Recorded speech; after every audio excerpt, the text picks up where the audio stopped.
pa nga yan dito pero ang lakas na ng hangin dyan. 9 PM ang landfall ng bagyo dito sa aming lugar. Kaya naman hanggat maaga pa ay lilikas na kami.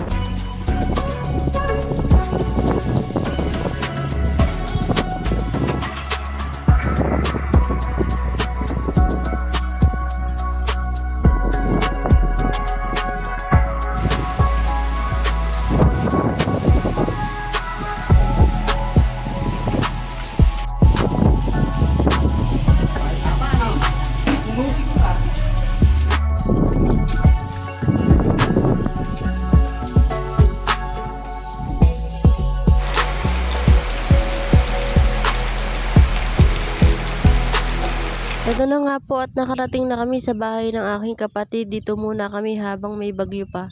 Mas safe kasi dito sa bahay nila kaysa sa tinitiran namin na kubo lang. At kung sakaling bumahaman ay hindi ito basta-basta babahain dahil mataas ang lugar na ito. At ito na nga po, sinisimulan na po namin iligpit yung aming mga gamit. Ayan po, i-house tour ko po muna kayo saglit sa kanilang munting bahay. Ayan po ang aking isang pamangkin, medyo nahihiya pa sa camera. At ayan naman po yung dalawa ko pang pamangkin na abutan namin kumakain. At sakto, si kapatid na abutan ko po, nagluluto na siya sa kusina. At ayan nga po, inipon ko na yung mga gamit namin. Tela mong ang layo-layo ng pupuntahan namin. Ang dami-dami naming gamit na dala. Daig pa namin ang mag-outing sa malayo. May mga kumot at unan pa kaming dala dyan, mga mare. Habang nagliligpit ako dyan, apura ng apura yung aking anak at gustong gusto ng mahiga at siya'y dededi na. At habang abalang-abala ako sa pagliligpit ng mga gamit namin, napapamarites pa ako dyan. At eto nga, nagyayapang lumabas ang aking anak na makulit. Nagpayong tuloy kami dahil umuulan na dyan. Hapon na dyan, mga bandang 5 PM na. Tingnan nyo naman mga mare, ang gandang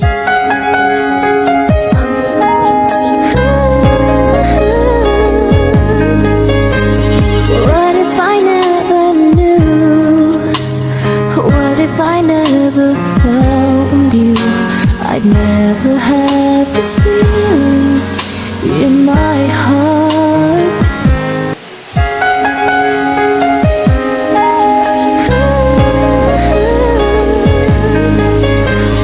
What if I never knew? What if I never found you? I'd never have this feeling in my heart. At eto nga mga mare, magre-relax muna ako dyan. Tamang higop ng kape muna ako dyan. At nagmumuni-muni ang inyong kumare. At talaga naman kasing nakaka-relax, ang lamig ng panahon. At eto nga ang aking dalawang anak at ang aking mga pamangkin. Kanya-kanyang pwesto muna sila dyan, kanya-kanyang cellphone. Kasarap naman kasi talagang maghiga dyan mga mare dahil naririnig mo yung ulan sa bubong. At nakakaantok nga mga mare pagka ganyang panahon talaga, kay sarap mahiga.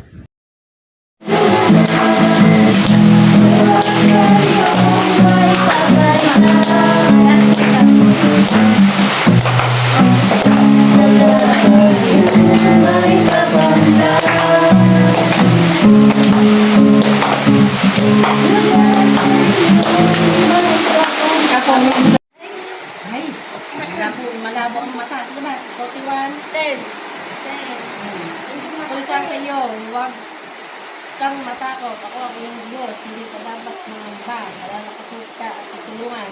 Ingatan at liligtas. Sana makaganda ng salita ng Diyos. Daw tayo matakot.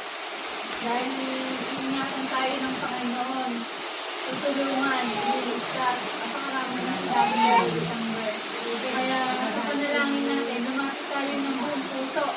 Yung prayer kasi, dalawang klase yan. May dinirinig ng Panginoon at merong dinirinig. Kapag buong puso yung pananalangin natin at may ipag-usap tayo sa Panginoon, inisip natin sa puso natin na yung Panginoon yung kausap natin, hindi yung sarili natin. Kaya maririnig tayo ng Panginoon kasi kailangan natin ngayon ng pag-iingat ng Panginoon, di ba? Hindi man humina, hindi man malakas man yung bagay, balik kung sabi ng Panginoon, yung pangako niya, iingatan mo tayo at ililigtas, sabi, tutulungan ka, sabi ng Panginoon. Ito tayo ng mga baso. Nandun yung pangako ng Panginoon. Kaya tayo lalapit ngayon kasi sinabi niya yun eh, naniniwala tayo na yung pag-iingat ng Panginoon. At patuloy ka namin pinupuri, patuloy ka namin pinupang paglabatan, patuloy ka namin tinataas sa buhay namin. Lord, maraming salamat po, Lord, sa pagsisingat mo, sa mag-aakon, ng paggabay, sa kalakasan, sa mga pangailangan namin, Panginoon, na pinigay mo. Salamat po, Lord. Panginoon, nagkakaisa po kami, narito kami, Panginoon, buong puso kami lumalapit sa iyo. May pagpapakumbaba, Panginoon. Linisin mo po yung puso namin, Panginoon, sa kawain mo kami. Sa lahat ng aming mga nagawang pagkakasala, sa iyong mga pagkakulan, mga pagkakalita, mga inisip namin, kami po ang nagkakala sa iyo. Lord, pagkakalita namin, pagkakalita ng amin sa iyo, pagkatawarin namin. Sapagat alam namin, Panginoon, sa kalaging puso namin, Panginoon, hindi mo maririnig ang aming panalangin. Kaya alam mo, O Lord, hinihiling namin, Panginoon, na hinihiling mo po yung puso ng bawat sa amin. At hayaan ng Banal na Espiritu na malaya kapag pumilot sa aming kalagitnaan. Patuloy na kapatuloy sa Panginoon ay aming maranasan, O Lord. Panginoon, sama-sama po kami mula ng Lord Espiritu. Pagpapalala sa patuloy na mag-ingat sa pagkagawa sa amin, dahil na po, Panginoon, sa bawat tahanan, Panginoon, na lumalapit kayo, na nanalangin po ang Panginoon, at hindi, Panginoon, ang proteksyon at paggabay. Pero hindi po kami, Panginoon, lumalapit kayo sa pagpapakagaba, Panginoon. Humihiling ka po, Lord, ng pag-iingat, kalakasan, proteksyon, Panginoon, ang ibadat ng dugo, Panginoon, patuloy mo ingatan, Panginoon, ang bawat tahanan, maging yung mga Panginoon natin, Panginoon, bagkus, Panginoon, ay patuloy mga po, bigyan kami ng pag-asa at kalakasan. Sa panahon ang kami po ay, may pagsubok kami po ay may kinakaharap na mga naganitong bagyo, Panginoon Lord. Ikaw po ang maging sa bawat saan, maging sa pangalan ko, Panginoon, patuloy ng pagtulian, Panginoon. Bigyan mo, Lord, ng kapayapaan, ng proteksyon, Panginoon, at patuloy na pagsisinat. Ang tahanan dito, ng bawat tahanan, ang bawat pamilya, Panginoon, at buo ng pagsisinat. Sa pangunguna po ng aming buting pastor, Panginoon, ikaw, Lord, ang sinat ng buong pamilya. Patuloy na ipagkalog mo po, Lord, ang pangailangan ng bawat sa maging Panginoon. Sa lahat ng mga nagagawa, mga kawagilan, mga pangilang panataya ng bawat ng Panginoon. Ikaw po ang mag-ingat sa aming mga magulang, mga kapatid, Panginoon, sa aming mga kapatid, Panginoon. Hindi namin pag-ibig ngayon, kaya patuloy na lumabay, mag-ingat sa lahat po ng mga naman ng buhay, Panginoon. Lord Jesus, ikaw po ang itinabalik ng lahat ng aming kalalaman, yung mga kalambanan, yung mga takot namin, Panginoon. Alisin mo ang puso ko, isang mo po, Diyos, ng pag-asa at kalakasan, ng patuloy na napapaglataan ng palataya, ng mga patuloy na kapatagat, ng kapayapaan ng bigay mo sa iyo. Thank you, Ella, at ng mga pamahali ko sa iyo sa pagkakiti ng ako na ako, Lord. Isaiah 41:10, na iingatan mo kami, Panginoon, iniligtas. Hindi mo kami pababayaan, Panginoon. Lord, salamat po sa mga salita mo na aming mapapanghawakan, aming mapapangaligan. Salamat po, Lord, sa provision, salamat po sa mga pagpapala. At salamat din po, Panginoon, na akin namin yung pagkikinat mo at katagumpayan mo sa buhay ng bawat sa amin. Salamat po, Ama, ng aming bansa, Panginoon, patuloy na ingatan, O Diyos. Bagamat, Panginoon, ay malaki at malawak ang bagyo. Subalit naniniwala kami, Panginoon, mas malawak at makapangyarihan at ang Diyos na aming pinananampalataya. Panginoon, naniniwala kami ng mga anak mo, ingatan mo, katulad ng manok sa kanyang mga sisi kung paano nilulutugan mo ng mga. Salamat po, Panginoon, sa lahat ng iyong kabutihan at sa buhay ng bawat sa amin.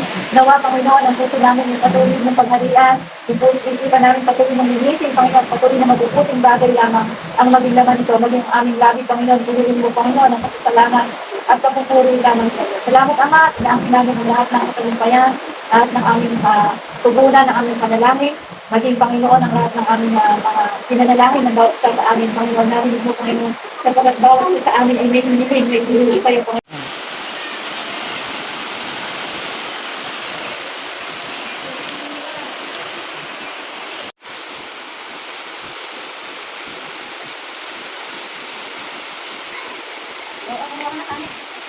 Ang sasalang paulit yun.